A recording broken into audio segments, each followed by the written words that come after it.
مع القادم للإجابة على هذه لنشكر پێکاتەکانی عەرەب و تورکمان لە شاری کەرکووک جەخت لەسەر پێکهێنانی دارێکی خۆجێی هاوبەش بۆ کەرکووک دەکەنەوە و ڕایدەگەێنن ئەو بۆشاییداری و ئەمنی لە کەرکووکدا هەیە دەبێت بە ئامانگی و لێ تێگەشتن چارەسەر بکرێت.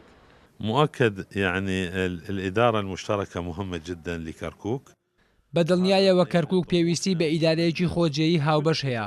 خواست و بۆچوونی ئێمەش وایە کە کەرکووک لە ڕێگەی ئیدارەیەکی هاوبەشەوە بەڕێوە ببرێت.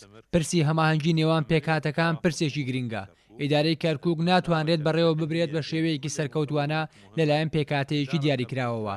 ئەمەش تەنها لایەنی ئیداری ناگرێتەوە، بەڵکو لایەنی ئەمنیش بە هەمان شێوە دەبێت بە هاوبەشی هەموو هێزەکان دۆسیەی ئەمنی شارەکە بەڕێوە ببرێت. إيجابية. كركوك يجب أن تدار من قبل جميع المكونات. دەبێت کەرکووک بە هاوبەشی بەڕێوە ببرێت لەلایەن هەموو پێکهاتەکانەوە. پارێزگای کەرکووک لەمەوە بەرچەندین ئەزمون و تاقیکردنەوەی ئیداری بەخۆیەوە بینیوە، بەڵام ئەزمونونەکان سەرکەوتوو نەبوونا.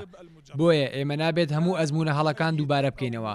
چارەسەری کێشەی کەرکووک ئیدارەیەکی هاوبەشە، هەر لایەکیش ڕوبەڕووی هەڵەیەکی گەورە دەبێتەوە. ئەگەر وا تەماشا بکات تەرازوی هێزی سەربازی بتوانێت هاوکێشەکان بگۆڕێت لە بەرژەوەندی خۆیدا.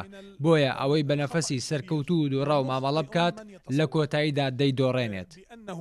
عندما يكون هناك ظرف زماني وظرف عسكري وأمني يتصور بأنه باستطاعته أن يستثمر ما هو على أرض الواقع لصالحه وضد الآخرين.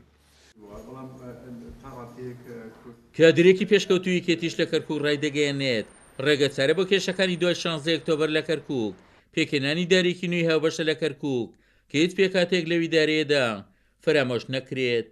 دەرکەوتووە بە درێژایی مێژوو ئەم شارە تەنەها و تەنها بە پێکەوە ژیان و بە پێکەوە کارکردن ئەتوانرێ بەڕێوە بردێ، بەڵام بە تاگڕەوی بەڕێوە ناچێەوە لەبەرەوە پێویستە لەم هەلومەرجێ ئێستا سەرجەم پێکاتەکانی شاری کەرکووک پێکەوە بە ئیدارێکی هاوبەش دروستکە لە سەرجەم جونگە ئەساسیەکانی دەسەڵاتە لەم شارەیە بۆی هەتاکو ئەگەینە هەڵبژاردنێک ئەو کاتێککە هەڵبژاردن کرا ئەو کاتە ئەتوانی لە بەرامبەر و ئیستەقاقا ببینین و ئیستەقاقیشی انتخابی ئیستەقاقاتیشی وەک پێکاتەکان هەبێت لەبەرەوە زۆر زەرورە. ئێستا لە هەموو کازیاتر پێویستمان بە سیاسەتی جەنابی مامجلال هەیە، ئەو سیاستی کە سیاسەتی چەپکڵەکە بووە بۆ ئەوەی بێتە فریادە ڕستێک بۆ زیاتر لەوە خراپبوونی وەزعی شارەکە ڕێگریکە لە زیاتر خراپبوونی وەزعی شارەکە فەلەبێ پێویستمان بەو سیاسەتەیە وەجی خۆشێتی ئێستا پێکاتەکان بە تایبەتی پێکاتی تورکمانی و عەرەبی بەم ئاراستەیە بیرکەنەوە و پێکاتی کوردیش لە هەندێک لەو لوودبەرزەی جارانی بێنە خوارەوە بۆی بتوانن پێکەوە لەگەڵ لایەنەکانی کە و پێکەوە کارکەن.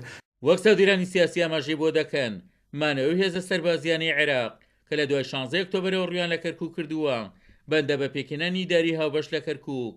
چاودێرانی سیاسیەوەش دووپات دەکەنەوە کوردخۆشی بەشێکە لەوە کاری پێگنێنانی ئەوی دارە نوێیە بۆ پێی بەشێک لە ئەندامانی لیستی برایەتی کەرکووک ئامادە نین بۆ کەرکووک بگەڕێنەوە.